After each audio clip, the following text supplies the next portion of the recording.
Gold card from American Express, the rewards points can keep on multiplying. Buy 3 with triple points on airfare. Buy 2 with double points on gas and groceries. And a single point for pretty much every other dollar you spend on the card. Then, start choosing from over 1 million rewards to redeem all those points. Apply today and the annual fee for the first year is on us. Call 1-800-AXP-GOLD or visit axpgold.com. The annual fee for the card is $175. See terms, conditions, and restrictions at axpgold.com. You are listening to the Critical Mass Radio Show, Orange County's business talk show, focused on exploring topics of interest to CEOs who are leading middle market companies. With your host, Richard Franzi. And welcome to this edition of Critical Mass Radio Show and Podcast. I am your host, Richard Franzi, and this is podcast episode number 1192. Dress for Success, a good wardrobe and outfit could be the last finishing touch for some to get that extra boost of confidence that is all so important. Trent Clark of Upper Echelon helps to design and create fine custom wardrobes so his clients can look at a brighter future with a personal touch. I've asked him to join us in the studio to discuss a little bit about his business. He's a friend of mine and a friend of the program. Trent, welcome to Critical Mass Radio Show and Podcast. Glad to be here, Rick. Thank you for letting me. Oh, it's my pleasure. Let's start with the firm. Can you discuss Upper Echelon and sort of what makes your firm unique to your clients and prospects? Yes. When I am working with my clients, probably the most unique thing is, and I don't know, and we'll probably get into demographics, but most of my clients to this day, they're baby boomers. Okay. And so most of them still want to get together. They still want to meet primarily at their office or at their home, and they actually want to touch the cloth. They want to look at the cloth and feel the cloth. So I'm saying all that to say I'm probably one of the few custom clothiers. I do not sell any custom clothing online. My clients feel like that's not the way to go in this industry. Okay. So they would rather get together, feel it, touch it, have me measure them as opposed to someone else taking their measurements and then they're inputting it over the online. Right. It just doesn't add up for them, and it doesn't add up for me personally. So it's pretty old-fashioned, and I prefer to keep it that way. Number two, with all that said, too, I am probably the only custom clothier that I know, at least, that travels with their master tailor. So I have a level of service that I can give my clients if they want the person that's actually sewing their garments to see their body, see any idiosyncrasies that they might have. Okay. It just works better. Of course, as we go along, we always fine-tune someone's paper pattern. Right? That's a true custom bespoke garment. It happens more rapidly if that tailor is there to see their bodies. So I'm definitely one of the few that travel with my it's a very high tailor. touch, high service model is what you're suggesting you have. Totally. Okay. Yeah. And that's the higher end of what I do. Obviously, some of the lower end things that I do, that doesn't come with the master tailor. Okay. Right. Yes. And so does that mean the master tailor is here? We're broadcasting live from Orange County, California, ladies and gentlemen. Right. So does that mean that person lives somewhere here? So I have one that's in Orange County, and then I have one in San Diego. Oh, so okay. Even if he has to come up to L.A., he can do that as well. So, yeah, those are local master tailors. Interesting. And I would say they're probably two of the best master tailors, at least this west of the Mississippi, I would have to say, in my opinion. Right. And have you been working with these gentlemen for some time? Yes, I have. So I'm definitely accustomed to their work. Their work ethic, and there's just nobody that can give you that type of craftsmanship as they can. So, okay, yes. So let's peel this back. I'm always curious for an entrepreneur, how and why this industry in this space? Well, that's a long story, Rick, and we only have 20 minutes. Okay. However, hit the high points. Exactly. I was working as a merchandiser for Procter & Gamble in the early 90s. And they wanted me to come on full-time. I was doing that as a part-time basis. And I didn't even like that as a part-time basis. So I figured I wouldn't like it as a full-time basis. So, But, of course, they gave me a nice offer. Okay. And it was hard to refuse. Meanwhile, while I was thinking that over, I met these gentlemen down here in Newport Beach. I lived in Pasadena at the time, and they did custom clothing, and they had just branched off from another firm that was in Newport Beach. And they said if I would to drive down to Newport Beach every day for 3 months, they would train me on measuring, on textiles, sales, all that good stuff. And I always had a passion. I mean, that sounds corny, but I always had a passion for clothing. Even as a little kid, I was, you know, in the yearbook, it was me and my cousin. We just loved to dress. And they didn't put our names in the yearbook. They put Calvin Klein. And for me, they put Calvin Klein Jr. So let's, you know, anybody that would find out that I'm in this industry, no one would be surprised who knew me back in those days. Excellent. So I just followed my passion simply. And I figured I was single at the time. No children at the time. This would be a perfect opportunity for me to really do what everyone says. Just if you do what you like, then right, you don't have to worry about anything. Beautiful. So, so that's my story. How long ago was that? And that was in 94. 94, okay. Yes. So you've been at this for 25 years. Exactly. Wow, you're celebrating a big milestone here. Congratulations, man. Actually, it was my first day was the day of the Northridge earthquake. Oh, my God. And that's another story, too. Yeah, that's it. We got to move on, ladies and gentlemen. We're talking with Trent Clark about Upper Echelon and his fine clothing that he develops for people. I always like to know from an entrepreneur, what's your most successful niche? Where do you choose to focus to find your clients? I have always done, so that's also something else that I've done a little bit differently, and not to give away trade secrets or anything. Yeah, don't do that. Because the world is listening to you here, baby. Exactly. But I've always, so let's put it this way. When I trained with that company back in the day, the sales trainer, it was pretty much a trick question. And he said, what do you guys do for a living? So, of course, we all raised our hand and we said, we're custom clothiers, we're wardrobe advisors, yada, yada, yada.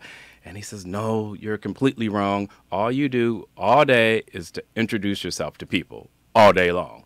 And if you do that, then you will come across these people that are in your niche market and you will develop that niche market. So along and over the years, my niche markets now happens to be trial attorneys. Trial attorneys are always, they need to look the part and look at like the expert while they're in court. So maybe day to day, I think things have changed since '94.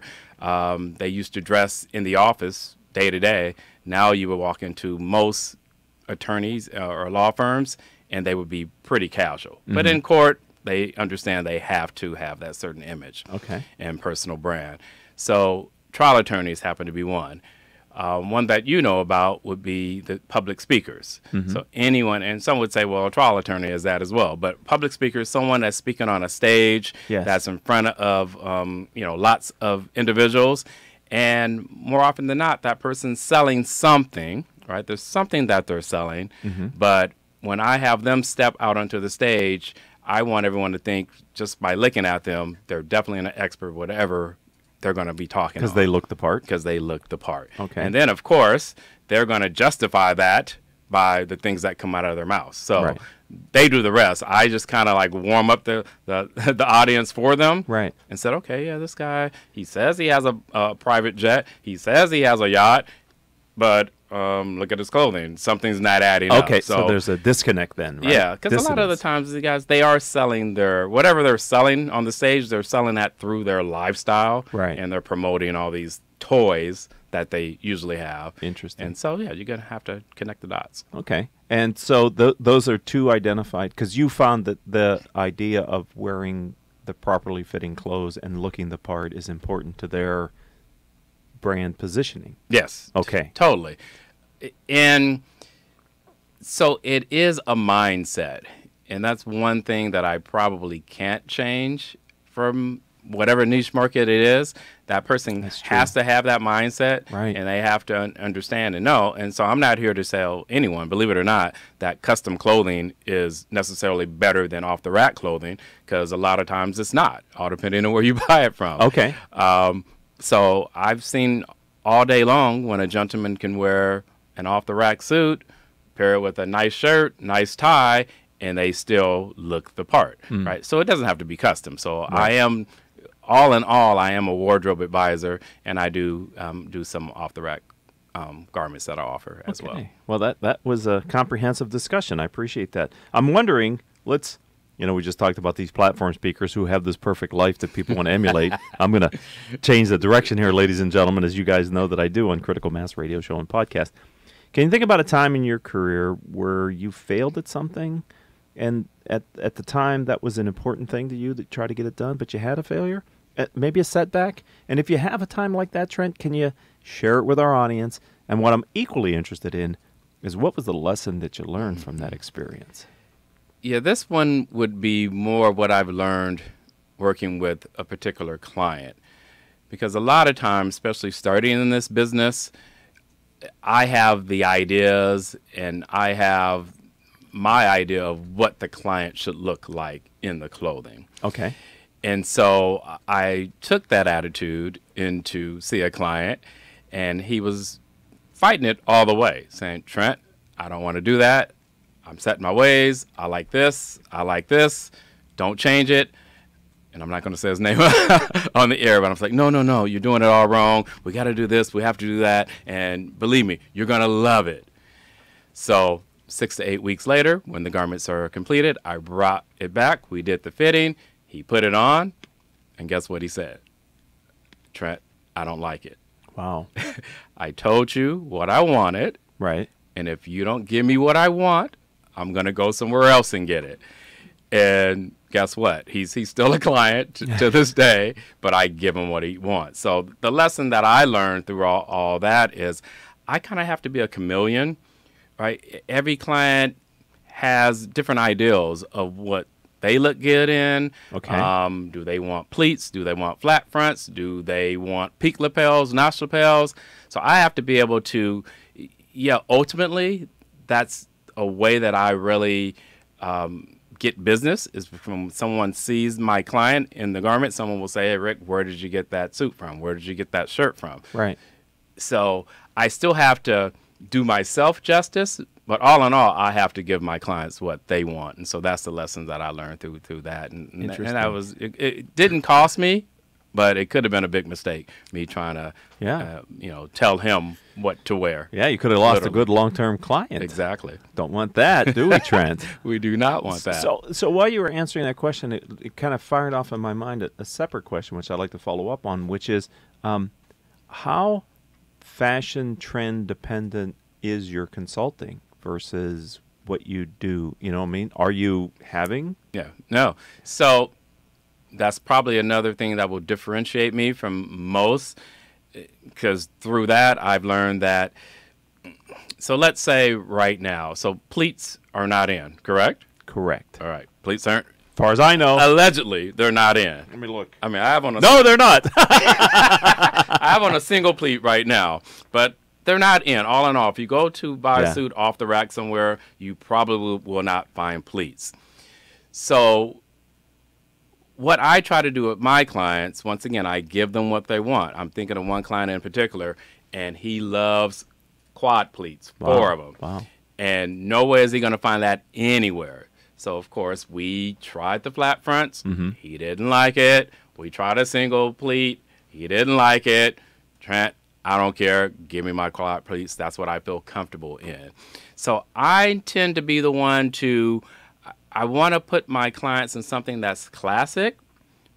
Number one, because a well-made garment is going to last at least a decade if you take care of it properly. And so most baby boomers, as I stated earlier, most of my clients are baby boomers. So they really do care about the longevity of their garments. And they will wear it. If it's in great condition, they'll wear it 6 years down the line. A millennial, on the other hand, next year, they probably don't want to wear that suit. Okay. So they couldn't care less if it would last a decade or not. So for most of my clients, I have to let them know, forget the trends. It's not what's in the magazines. It's not what you're seeing on TV. It's what that particular client likes. What do you like? Okay. And that's all that matters. And we're going to make you look good, and you're going to be classic regardless. So I always say, so imagine right now in the door behind us, if Cary Grant and Fred Astaire were to walk into this room, they Probably going to have on some pretty baggy pants, maybe a pleat or two. Yeah. But I bet you we would both say, darn, those are two well-dressed men. Okay. Regardless of the era. So that's kind of my MO with my clients. Okay, so underneath the trends, there are classic designs that what I keep hearing from you, Trent, which I think is really powerful, is it's what the person feels the most comfortable in, or maybe the most genuine in. Yes. That is the right design for them. Exactly. Because Regardless. literally, that's why they're getting custom. Right. They probably can't find whatever that is that they're looking for off the rack. Okay. So I have to go get it, and I have to get it customized. And so therefore, I can, throughout those eras, throughout those seasons, I can still wear what I want to wear because I couldn't care less what everybody else is wearing. And that's really the bottom line. So the Nehru jacket that I had from years ago, go ahead and wear I it. can still wear that. Rock it. Rock it, baby. I guarantee you'll get a compliment.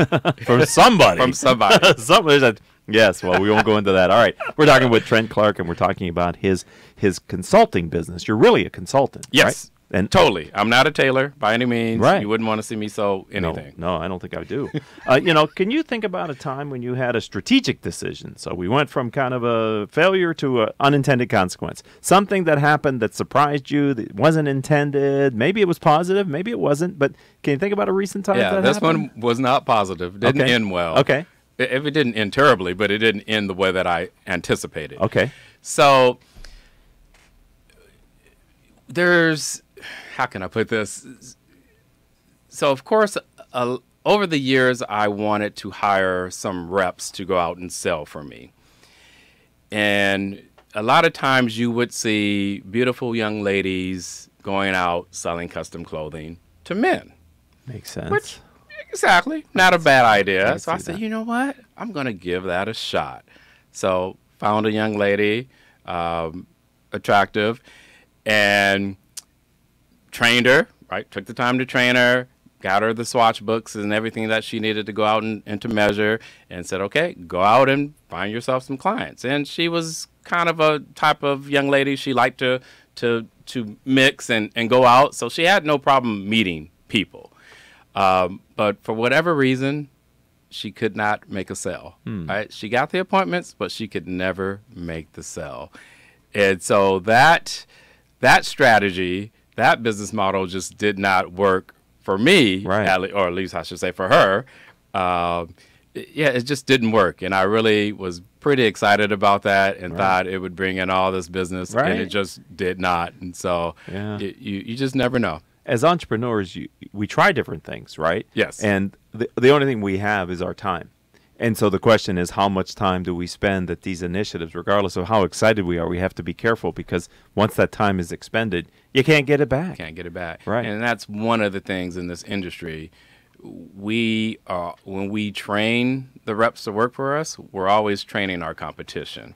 Oh, that's because true too, the right? good ones, I worked for someone and I left. The good ones usually leave and they figure it out and they do it on their own. So we are, like I said, we can't get that time because there's a lot of time that goes into training, but you just can't get that time back, especially when they figure it out and they go and hang their own shingle. I think that's a common refrain for any service provider, consultant that's out there. It's all too frequently encountered by them. 2 more questions here on Critical Mass Radio Show and Podcast. You're going to come back on the show at some point in the future, several years down the line. Good. Well, this time has flown by. I don't know about for you, but I'm looking at the clock, and we're almost out of time, my friend. And I have some more questions to ask you. When you come back on the show, what's going to be different? Where are you taking your practice? So when we're talking about the training of the reps, that is really somewhere where I see the business going. Me being more of a trainer of custom clothiers, teaching them all the things that I've learned over so how many years would that 25. be? Well, it'll be 29 if we do 5 years. Oh, okay, from now, right? okay. So you're doing the math in your head. Sorry. Yeah. Exactly. 29 years from now. Oh, 29 years from now of experience that I could, give that those lessons to others that might want to be in this business. So hopefully I definitely are looking at the realm of training other custom clothiers. Yeah, there's no substitute for experience, is there? No, there's a lot of learning curve in the beginning of this business. I can't think of any client that I had in '94 that's still a client. It's just, no. Yeah, most of those. Yeah, well, I got the commission, but I understand. Yes. I started my business too 10, 11 years ago, and luckily I still have a few of the people that started with me. But yeah, the hardest thing to do in business is to create a new business, in my opinion. Yes, the world didn't need another consultant, tailor consultant, and so you got to create that space. If someone would like to learn more about what you do, Trent Clark, how do they find you online, my friend? So once again, I'm pretty old-fashioned. The best way to do it would be just to email me, and I will definitely email you back, and nothing won't get lost in the mix. So that email is Trent Clark at upperechelonltd.com. Do I need to spell echelon? Yeah. So Trent Clark at upper, UPPER, echelon, ECHELON, as in Nancy, LTD, as in Larry, Tom, David.com. Okay. That's a clueless way to get in touch with you, huh? That, and I would say Instagram. I check my Instagram. Really? And so if that would be upper echelon _LTD. Okay. Well, that makes sense because you're in a visual business that would be a platform for you. Yeah, I have to watch it, though, because a lot of my clients are pretty private. Oh, that's true, too. You know, if I go, look whose house I was at today, and post that, and I'm a good way to lose a client, too. Yeah, right. Yeah. Boy, yeah, always got to be thinking, don't you? Yes, indeed. All right, and that's maybe another thing you learn through experience. Oh, well, I don't think I've lost a client that way, but I know thoughtful about just from taking photos to post places, they would say, I'm not a model. I just want my clothes. Just make it look good. Yeah. I'm not here to market your stuff, buddy. I'm paying you. Okay. Yeah. And ultimately, they're doing that just by wearing it day to day anyway. That's what you said earlier. What else could I ask for? People see them, ask, and then they make their referral. Yes. Trent Clark, thanks for being a friend of the program and giving of your time here today on Critical Mass Radio Show and Podcast. Thank you for letting me. I enjoyed it. I'd also like to thank our engineer for today, none other than Mr. Paul Roberts, and our three producers without whom I could not do this show each week, Joan Park, Crystal Nunley, and Haley Stern. We've been together for quite some time. I would like to ask you to connect with me on LinkedIn. That's the best place to start. I am Richard Franzi, Franzi. And until our next show, I hope all of your decisions will move your company in a positive direction. You have been listening to Critical Mass Radio Show Business Talk Show, focused on exploring topics of interest to CEOs who are leading middle market companies. With your host, Richard Franzi.